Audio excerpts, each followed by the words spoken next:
ఈ యొక్క దీన్ని పరిష్కారం చేసేదానికి అవకాశం ఉంటుందని నా యొక్క వ్యక్తిగత అభిప్రాయం. ఇంకా పెద్దలు వేరే నిర్ణయం తీసుకుంటే వేచి చూద్దాం.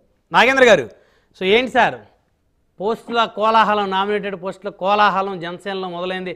సో పనిచేసిన ప్రతి కార్యకర్త, అదేవిధంగా అధికార ప్రతినిధులు అందరూ కూడా చాలా ఆతృతతో ఎదురు చూస్తూ ఉన్నారు. అంటే మాకేం పదవి లభించబోతా ఉంది, మాకేం అవకాశం ఇవ్వబోతా ఉన్నారు అనేది. బ్రహ్మనాయుడు గారు, ముందుగా మీకు good morning sir. It is audible? Audible sir? Yeah audible, please continue. ముందుగా మీకు, మీ ద్వారా 90 ప్రైమ్ 9 వీక్షకులకు, అలాగే టీడీపీ మధుసూదన్ రెడ్డి గారికి అందరికి గుడ్ మార్నింగ్ అండి. సార్, ఇందాక మధుసూదన్ రెడ్డి గారు సోదరుడు చెప్పినటువంటి దాన్ని నేను స్వాగతిస్తున్నా. ఏంటంటే ఇక్కడ ఏం చెప్పుకోవాలంటే మనము అంటే ఎన్డీఏ కూటమి TDP, either BJP, either Janasena చాలా సహృద్భావ వాతావరణంలో ఒక్కటిగా వైసీపీతో ఫైట్ చేసినాయి. ఇప్పుడు నేను ఒక అడుగు ముందుకేసి వైసీపీ మాతో ఫైట్ చేసిన వైసీపీతో కూడా ప్రాబ్లం లేదేమో, ఎందుకంటే వాళ్ళు ఓటమిని అంగీకరించి వెళ్ళిపోయినారు. కానీ ఈ సందట్లో సడేమి హేగాలతోనే ఇబ్బందిగా ఉంది.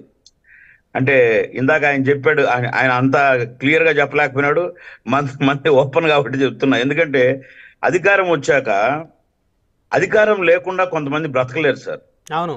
బట్ ఇప్పుడు మేము అధికారం వచ్చినా గానీ మేము ఇది చేయాలి అని ప్రశ్నిస్తామేమో అని మా నాయకుడు ముందే మాకు ఒక రకమైన లైన్, ప్రభుత్వం మనది, మీరు అధికారంలో ఉన్నామని గుర్తుపెట్టుకోండి, మీరు ఆ ప్రశ్నించే తత్వాన్ని ప్రభుత్వం దగ్గరకు వచ్చి మీరు తిరిగి ప్రజలకు అందుబాటులో ఉండి సేవ చేసేటట్టు మీరు కాండి అని చెప్పడంలో మాకు గుర్తుంది. అంటే అలవాటైపోయింది కదా, 10 సంవత్సరాల నుంచి మీకు ప్రశ్నించే తత్వం అలవాటైపోయింది కాబట్టి ఇప్పుడు ప్రశ్నించొద్దు, అధికారంలో ఉన్నాం కాబట్టి పనులు చేయించండి ప్రభుత్వంతో ప్రజలకు అంటున్నారా? Sure sir, damn sure. ఆయన ఏమంటాడంటే అంత గొప్ప నాయకుడు సార్. అంటే నిజంగా ఎప్పుడైనా సరే రాజకీయాల్లో మేము చేసి రాజకీయాల్లో ఉన్నామో లేదో అంటే మేము పవన్ కళ్యాణ్ గారి అనుచరులము. ఇప్పుడు మీరు నామినేటెడ్ పోస్ట్ అన్నారు కదా సార్, ఇప్పుడు పవన్ కళ్యాణ్ గారి అభిమానులు లేదా పవన్ కళ్యాణ్ గారి అనుచరుడు అనడానికంటే నాకు తెలిసి మాకు జనసేనలో ఉన్న వాళ్లకు అంతకంటే పెద్ద నామినేటెడ్ పోస్ట్ ఏది ఉండదు సార్. నిజంగా వీ ఫీల్ ప్రౌడ్. అంత గొప్ప నాయకుడికి మేము ఉండండి. Yes and there is no doubt at all. ఎందుకంటే నిన్న స్పీచ్ ఇస్తే నాకైతే ఒక వివేకానందుడు వీళ్ళు ఇచ్చినట్టుంది సార్. నేను అలాగే స్టన్. నిన్న స్టేట్ బాడీలో మా 21 మంది ఎమ్మెల్యేలకు సన్మానంలో ఆయన మాట్లాడుతున్నాడు. అంటే మనిషి ఇంత గొప్పగా ఉంటాడా? ఎందుకురా మా నాయకులు నేడుస్తున్నారు, రండి దమ్ముంటే నాతో తగలండి అని చెప్పి మమ్మల్ని అందరినీ ప్రేరణ ఇచ్చి యుద్ధం చేయించిన నాయకుడు ఇంకా చేయాల్సింది మనం వాళ్ళతో కాదు యుద్ధం, ప్రజా సమస్యల మీద.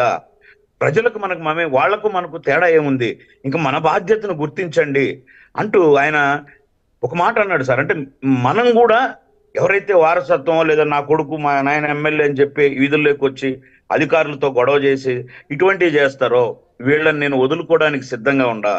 ఒకవేళ రేపు పొద్దున్నే నేను లేకపోతే స్థానిక ఎన్నికలు 0, నేను లేకపోతే మేయర్ గెలిచలేడు అనుకునే వాళ్లకు ఆ మేయర్ ఎలక్షన్, అంటే నేను ఎగ్జాంపుల్ చెప్తున్నా సార్, ఆ ఎలక్షన్లో ఓడిపోవడానికి నేను సిద్ధంగా ఉన్నాను, కానీ మీతో పాటు మీ మాట నెగ్గడానికి నేను సిద్ధంగా లేను. బట్ పార్టీకి ఒక కమిట్మెంట్ ఉంది, దాంతో కలిసి రండి అంటే నిజంగా అంటే ఏంటండి ఏం పదవి సార్ అడుగుతుంది. ఎస్, ఈరోజు పదవులు వస్తాయి, కొన్ని పోతాయి, కానీ రేపు పొద్దున్నే మీరందరూ నా గుండెల్లో ఉండరు, మీకు ఏం చేయలేకపోయినానని ఫీలింగ్ నాతో ఉంటుంది. బట్ టుగెదర్ మనం చేయి పట్టుకొని మన ప్రయాణం అయితే అలాగే కొనసాగిద్దామని ఆయన పిలుపుతో, అంటే ఇంకా ఆయన అనుచరుడు లేదా పవన్ కళ్యాణ్ జనసేన పార్టీ నాయకుడు అనడం కంటే నామినేటెడ్ గా ఇంకేం గొప్ప పదవి లేదు, మనం పని చేసుకుంటూనే పోదామని చాలా మంది నాయకులు నిన్న డిస్కస్ చేసుకోవడం జరిగింది sir. At the same time నేనేమనుకుంటున్నానంటే మా నాయకుడు ఒక గొప్ప మాట చెప్తాడు ఇప్పుడు, నిన్న కూడా అది ప్రస్తుతించి ఏమన్నారంటే తనను తాను తగ్గించుకున్నవాడు హెచ్చింపబడతాడు. అంటే ఇందాక మధుసూదన్ రెడ్డి గారు కూడా చెప్పారు, ఆయన సీట్లు తీసుకున్న ఆ సమన్వయం, ఆయన బీజేపీని కానీ రెండింటిని వదులుకోకుండా ఆయన తగ్గించుకున్న తరుణం. మేమైతే నిన్నందరం ఒక విధంగా పార్టీ వ్యక్తులుగా అంటే మేము ఓపెన్ హార్ట్ తో మాట్లాడుతున్నాం. అది 40 ఇచ్చిన 40 గెలిచుండే వాళ్ళమేమో కదా, ఇప్పుడు అట్లా ఆలోచించుకున్నాం, చాలా మంది డిస్కస్ చేసుకున్నాం. అంటే బట్ మాకు ఎక్కడ ఫీలింగ్ లేదు, కానీ ఆయన తగ్గించుకొని అందరినీ హెచ్చింపబడినాడని. I humble request Chandrababu Naidu garu, అంటే అసెంబ్లీలో స్థానాలు తగ్గించుకున్నారు, కానీ మీ మీ మీ మీ హృదయంలో అయితేనేమి, అలాగే మోడీ గారి హృదయంలో అయితేనేమి అద్భుతమైన స్థానాన్ని సంపాదించుకోగలిగారు పవన్ కళ్యాణ్ గారు. ఇక్కడ నేనేం అడుగుతున్నానంటే సార్, అసెంబ్లీ మీకు ఎక్కువ ఎమ్మెల్యే స్థానాలు ఒక 21 కంటే మా నాయకుడు ఏమాత్రం వెనకాడలేదు. కానీ ఇప్పుడు అధికారం అనేదే చూడని మేము, అంటే ఒక విధంగా కొంచెం ప్రస్తావన కూడా చెప్పాలి. మధుసూదన్ రెడ్డి సార్ గారు వాళ్ళ అటువంటి వినాలి. ఏంటంటే మేము చిరంజీవి అభిమానులుగా లేదంటే ప్రజారాజ్యం నుంచి అలాగే ప్రతిపక్షంతో కొనసాగుతూ ఉన్న వాళ్ళు చాలా మంది కూడా ఇక్కడ ఉన్నారు సార్. అంటే మాకు పవన్ కళ్యాణ్ గారు, చిరంజీవి గారు అట్లే అని. అదే సార్, ఇది ఒక తరుణం వచ్చింది. ఇప్పుడు ఏంటంటే నాకు తెలిసి నేను రిక్వెస్ట్ చెప్పాను, హంబుల్ రిక్వెస్ట్. ఇక్కడ చంద్రబాబు నాయుడు గారు పెద్ద మనసు చేసుకోవాల్సిన అవసరం ఎంతైనా ఉంది. ఎస్, టీడీపీ ప్రతి నాయకుడు పెద్ద మనసు చేసుకోవాల్సిన అవసరం ఉంది. అంటే ఇందాక సార్ ఒక మంచి మాట అన్నాడు, టీడీపీ వాళ్ళు ఉన్న కాడ వీళ్ళు ఉన్న కాడ వాళ్ళు, ఓకే. బట్ ఆ సమన్వయాన్ని 100% పాటిద్దాం. బట్ నేనేందంటే ఎమ్మెల్యేలు మీరు ఎలా చెప్తే అలా, బీజేపీ వాళ్ళు ఎలా చెప్తే అలా. సరే, మనకు ముందున్నది మనం వైసీపీ రహిత ప్రభుత్వం, అంటే ఆ రాక్షసుని దించేయాలనే పోరాటం చేసాం తప్పితే ఇంక మనం అటువంటి తరుణంలో ఇప్పుడు ఆయనకి ఎక్కువ ప్రెషర్స్ ఉన్నాయి సార్ పార్టీ నుంచి. ఎందుకంటే వీర మహిళలు కావచ్చు, జన సైనికులు కావచ్చు, ఇంకోరు కావచ్చు, ఎవరైనా అధికారం వచ్చిన తర్వాత ప్రజలతో మమేకమై ప్రత్యక్ష సేవకు మేము కూడా పాలు పంచుకుంటే బాగుంటది అనే ఒక ఆలోచన ఖచ్చితంగా ప్రతి హృదయంలో ఉంటుంది. ఖచ్చితంగా. ఎందుకంటే నాగేంద్ర గారు ఎన్నో అవమానాలు పడ్డటువంటి పార్టీ కార్యకర్తలు ఎవరైనా ఉన్నారంటే ఖచ్చితంగా జనసేనే. మీ అధ్యక్షుడు గెలవలేదు, మీకు సీట్లు రావు, ముందు ఎమ్మెల్యే గెలవండి 5 ఏళ్ల పాటు పూర్తిగా అవమానాలు భరించి ప్రజల్లోకి వెళ్ళి మరి ప్రజలకు పార్టీ సిద్ధాంతాలు వివరించినటువంటి వారికి నామినేటెడ్ పదవులు ఉంటే వారికి ఒక హోదా, ఒక గౌరవం, గత జరిగినటువంటి అవమానాలు మర్చిపోయి వాళ్ళు కూడా స్థానికంగా ప్రజాప్రతినిధులుగా గౌరవంగా ముందుకు వెళ్ళే అవకాశం ఉంటుంది కదా. నేనేమడుగుతున్నట్టు నాయుడు గారు, ఈ విషయాలన్నీ వాళ్ళకి తెలియంది కాదు. ఇందాక సార్ చెప్పింది నేను చెప్తున్నా. వాళ్ళు పెద్దలు కూర్చుంటారు, బీజేపీకి ఏం చేయాలి, జనసేనకి ఏం చేయాలి. బట్ మా వైపు నుంచి నేను రిక్వెస్ట్ చేస్తున్నా, ఎవరైతే టీడీపీ అధిష్టానానికి దాంట్లో ఉన్న ఎమ్మెల్యేలకు, ప్రతి టీడీపీ నాయకుడికి రిక్వెస్ట్ చేస్తున్నా. ఎందుకంటే ఇక్కడ మీ ఔన్నత్యాన్ని, రైట్, మీ వాయిస్ మ్యూట్ లో పడింది. రైట్, ఇప్పుడు పాపం వాళ్ళ యొక్క పార్టీని ఉన్నతంగా ముందుకు తీసుకెళ్లడానికి అయితేనేమి, వాళ్ళ కార్యకర్తల్ని సమయోచితంగా వాళ్ళని సంతృప్తి పరచడానికి టీడీపీ ఒక పెద్ద అడుగు వేసింది. టీడీపీ ఒక అడుగు వెనక్కి వేసి వాళ్ళని నిలబెట్టింది అనేంతగా, అంటే ఒక సొంత రక్త సంబంధం అన్నదమ్ముల్లాగా అట్లా స్టెప్ తీసుకోగలిగితే. But there is no doubt, ఇప్పుడు మా నాయకుడు నిన్న చెప్తున్నాడు, ఎక్కడగానే టీడీపీ నాయకులతో మీరు మాట్లాడకూడదు, వాళ్ళు మనం వేరు కాదు, ఎన్డీఏ కూటమిని ఒక మాట మీరు అనకూడదు, ప్రభుత్వం దాన్ని తీసుకెళ్ళాలి అంటే మనకు రాకూడదు. ఇందాక సారు వైసీపీ వాళ్ళు వస్తారా అంటే ఎస్, ఇప్పుడు మనకు 164 వాళ్ళకు వచ్చినాయి, 151 వాళ్ళకు వచ్చినాయి సార్. ఈరోజు 164 మనకు వచ్చినాయి. బట్ మనకు నా ఉద్దేశం కన్నా వేయలేదు కదా. ఇక్కడ ఉన్న వాళ్ళే, అంటే ఏదైతే ఒక నెత్తిన ముద్దు, ఒక ఈపన్ రుద్ది ఒక్క ఛాన్స్ అన్నారు. అంటే నాకంటే బాగా మధుసూదన్ రెడ్డి గారికి, శ్రీధర్ రెడ్డి గారికి వాళ్ళకి తెలుసు ఆయన ఎంత మమేకం చేశాడో, ఎంత మైకం చేశాడో. అది నవ్వో ఇప్పుపో కాకుండా వాళ్ళని దగ్గర తీసుకున్నాడో, వీళ్ళందరూ ఆయన మాయలో పడిపోయారు. బట్ అటువంటి దాని నుంచి నిజంగా ప్రజలు ఇచ్చిన తీర్పు సార్ ఇది. నాయకుడు నిన్న నాదెళ్ల మనోహర్ గారు ఒక మాట అన్నారు ఇంట్రోలో, నిన్న గొప్పగా ఏం చెప్పారు తెలుసా? ప్రజలు ఎంత గొప్ప తీర్పు ఇచ్చారంటే నిజంగా స్టన్ సార్. ఏమంటే ఎలక్షన్ వరకు కూడా ఎక్కడ ప్రజలు బయటపడలా. అందుకే సార్ జగన్మోహన్ రెడ్డి గారు మోసపోయినారు. సర్వే సంస్థల్లో సైతం కూడా కొంతమంది కూటమికి ఓటేసామని చెప్పడానికి భయపడ్డారంటూ ఆరమస్తాన్ ఇటీవల ఒక ఇంటర్వ్యూలో కూడా చెప్పాడు. అందుకనే నా సర్వే తప్పైంది. ఎక్కడ బయటపడక దానికి పోడు పైపెచ్చు ఎన్నికల్లో బయటపడలా. ఓటేసిన తర్వాత జగన్మోహన్ రెడ్డి మా ప్రతాపం చూపించామని చెప్పి ప్రజలు బయటపడలా. అట్లీస్ట్ కౌంటింగ్ కి ముందు కూడా బాగా గ్యాప్ వస్తే ఎక్కడా ప్రజలు బయటపడలా. కౌంటింగ్ ఎంచుతూ ఉంటే ప్రజల తీర్పు, వైసీపీని అసహించుకున్న తీరు గుర్తొచ్చింది సార్. నిజంగా ఈ వాస్తవంగా చెప్తున్నా, మధుసూదన్ రెడ్డి గారు ఉన్నారు, మేమున్నారు, వీఆల్ ఆర్ ఎన్నో రాజకీయాలు చూసాం. మనం కూడా ఎక్స్పెక్ట్ చేసినంత తీర్పు, అంత గొప్ప తీర్పు ఇచ్చారు సార్ ఎన్డీఏ కూటమికి ప్రజలు. అంటే వాళ్ళు నిజంగా డిసైడ్ అయి తీర్పు ఇవ్వడానికి సిద్ధపడితే అంతకు మించింది ఇంకేం లేదు. బట్ అటువంటి ప్రజలను కూడా తిడుతున్నారు ఇప్పుడు. మేము బటన్ నొక్కినాం అయినా కానీ మీరే తప్పు చేసినారని. ఇది కాదన్నమాట. వైసీపీ కొత్తగా ఒకటి ఏం తెర మీద తీసుకొచ్చిందంటే నాయకుల్ని మోసం చేసినటువంటి ప్రజల్ని ఇప్పుడు చూస్తాం ఆంధ్రప్రదేశ్లో. నాయకుడిని మోసం చేసిన ప్రజలను మోసం చేసిన నాయకుడిని చూసాం, కానీ నాయకుడినే మోసం చేసిన ప్రజలు ఆంధ్రప్రదేశ్ ప్రజలు అంటూ వైకాపా ఈ మధ్య కాలంలో ఒక సానుభూతి పరమైనటువంటి అంశాలను తెర మీద తీసుకొస్తూ ఉంది. సరే, ఇప్పుడు పవన్ కళ్యాణ్ గారు ఒక నిమిషం, లెట్ మీ ఫినిష్ తర్వాత సార్. పవన్ కళ్యాణ్ గారు మమ్మల్ని మీరు అన్నట్టు ఎన్నో అవమానాలు, మీ నాయకుడు 2 చోట్ల ఓడిపోయారు, మీకేముంది రకరకాల కామెంట్లు చేశారు. బట్ మేము ఓడిపోయాం కానీ పారిపోలేదు. మా ఓటమిని సమీక్షించుకున్నాం.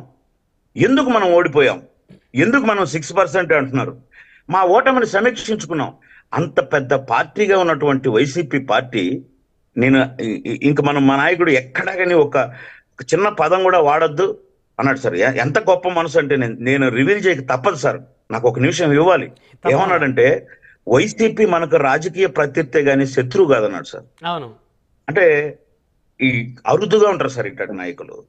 అందుకే చంద్రబాబు నాయుడు గారు, అందుకే మోడీ గారు, అందుకే ప్రతి ఒక్కరూ మా నాయకుడిని అంత ఇష్టపడతారు సార్. ఎందుకంటే ఆయన ఫస్ట్ మాట్లాడుతూ ఉంటే చాలా మంది ఈయనకి ఏమన్నా తిక్క, ఏంది ఇట్లా మాట్లాడుతున్నాడే, ఇప్పుడు ఈ ప్రజెంట్ పొజిషన్ లో ఈయన ఇంత ఆలోచించే అంత గొప్పగా, ఈయన ఆలోచించే అంత నీతిగా ఎవరున్నారు రాజకీయాలు అంటే, ఇంక్లూడింగ్ జనసేనలో కూడా. రాజకీయాలు అంటే ఇట్టే ఉండాలా ఆయనకి తెలియదు. ఈరోజు అందరూ ప్రపంచం అంతా నేను ఒక మాట చెప్పాడు.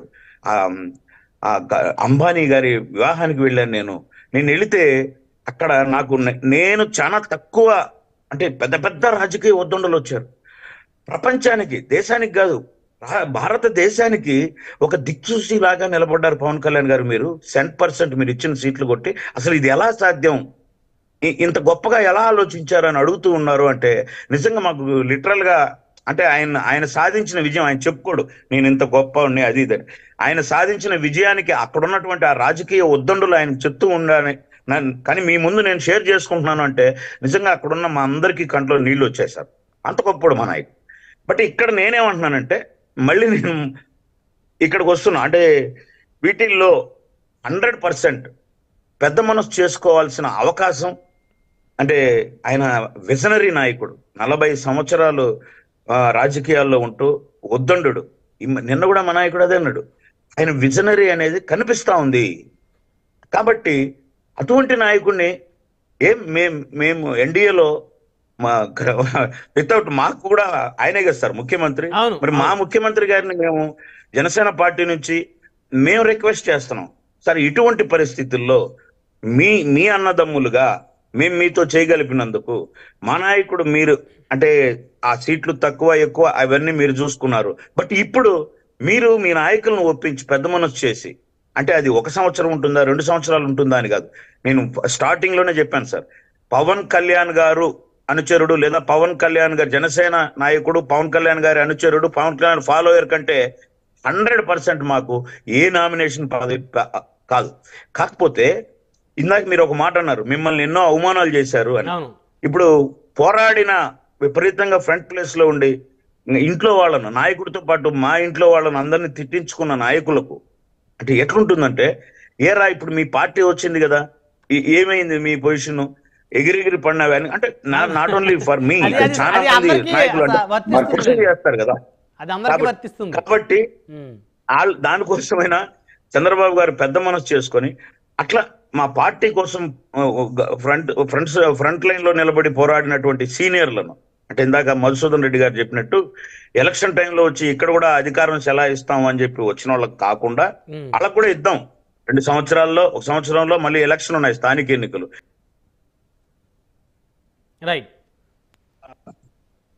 వాళ్ళ యొక్క సామర్థ్యాన్ని, వాళ్ళ యొక్క మంచితనాన్ని ప్రూవ్ చేసుకుంటే అప్పుడు మళ్ళీ నెక్స్ట్ కంటిన్యూ చేద్దాం. నేను అడిగేది అదే, అంటే మా request direct appeal to CM గారు, సార్ ఈ విధంగా ఉంది మా పరిస్థితి, కాబట్టి మీరు ఇప్పుడు పెద్ద మనసు చేసుకొని మా జనసేన పార్టీలో ఉన్నటువంటి శ్రేణులన్నీ అందరికీ, సార్ ఏం చెప్పాడంటే 21 స్థానాల్లో ఉన్నారు కదా, ఈ 21 స్థానాల్లో ఉన్నప్పుడు వాళ్ళ స్థానాల్లో ఉన్నప్పుడు మీకు ఆ రేషియో తీసుకున్నా మా వాళ్ళు ఎక్కువగానే పోతారు, ఎందుకంటే వాళ్ళే ఎక్కువ ఉన్నారు కాబట్టి అక్కడంతా జనసేన సంపూర్ణంగా పరిచయం చేసింది. నిన్న మా నాయకుడు చాలా గొప్పగా చెప్పాడు.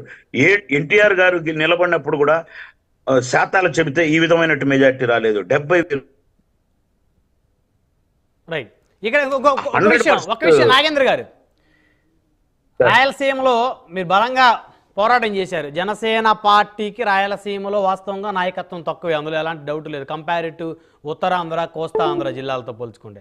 అయితే మీరు ఇంకా కొంతమంది నాయకులు, చిలక మధుసూదన్ రెడ్డి గారు లాంటి వాళ్ళు, కొంతమంది నాయకులు బాగా వేల మీద లెక్కేస్తే 5 నుంచి 10 మంది నాయకులు ఉంటారు మీలాంటి వాళ్ళు. సో మరి మీకు ఏం పదవులు ఇవ్వబోతా ఉన్నారు అనేది రాష్ట్ర వ్యాప్తంగా జన సైనికులు ఎంత ఉత్కంఠతో ఎదురు చూస్తూ ఉన్నారు, నేను కూడా అదే విధంగా ఎదురు చూస్తూ ఉన్నా. మీకు ఏ విధమైనటువంటి అవకాశాన్ని కల్పించబోతా ఉన్నారు ఈ ప్రభుత్వంలో అని? సరే, మీరు అంటూ ఉంటేనే కొత్తగా ఉంది. నిన్న కూడా మా నాయకుడు, మీరు ఓపెన్ కాకపోతే మాకు ఎలా తెలుస్తుందిరా, మీకేం కావాలో ఒక బయోడేటా, మీరు ఏం కోరుకుంటున్నారో ఇచ్చేలా అన్నాడు. నిజంగా పెన్ ప్రామిస్ నిన్నటి నుంచి ఇన్ని గొప్ప డిబేట్లు చేసి నాకు నేను ఏం కావాలని అడుగుతా ఉంటే నేను ఫలానా అని రాయలేకపోతున్నాం మేము. నిజంగా లిటరల్ కాదు, అదో వస్తో లేదని సెకండరీ. ఏంటంటే ఏం రాయాలి? సరే, నేను నా వైపు నుంచి అయితే, సార్ మీకు తెలుసు, మీకు తెలియదు ఏమీ లేదు, మీరు ఏమి ఇచ్చినా వెళ్ళిపోదామని రాసియాలనుకుంటున్నాను సార్. ఓకే, అంటే మీరు ఏమి ఇచ్చినా కాదు అనుకోకుండా తీసుకొని న్యాయం చేస్తాను అని రాసిద్దాం అనుకుంటున్నారు. కాబట్టి మా నాయకుడికి కూడా ఒక రిక్వెస్ట్, ఇందాక చంద్రబాబు నాయుడుకి చేశాను కదా, అంటే నిద్ర లేసి ప్రజలతోనే ఉన్నాం కాబట్టి అది ఏదైనా ప్రజలతో మమేకమైనటువంటి, అంటే వాళ్ళకు దూరంగా జరిగిపోయి కాకుండా అటువంటివి కూడా ఉన్నాయి కదా సార్ గవర్నమెంట్. అంటే అది తప్పని కాదు నేను అనేది, బట్ మా లాంటి వాళ్ళకి మేము నిద్ర లేస్తే ప్రజలతో ఉంటాం కాబట్టి ప్రజలతోనే మమేకమైనటువంటి పోస్ట్ అది ఏదైనా కావచ్చు అనేది అయితే ఖచ్చితంగా చెప్పగలను. బట్ అదే, బట్ వచ్చిందా రాదా అనే దానికి మాకు లేదు సార్. నేను 100% అయితే ఓపెన్ హార్ట్తో చెప్తున్నాను. మా నాయకుడే మా పదవి, అంటే చాలా ఉంది సార్ మా నాయకుడు సాధించాల్సింది. కానీ మా నాయకుడు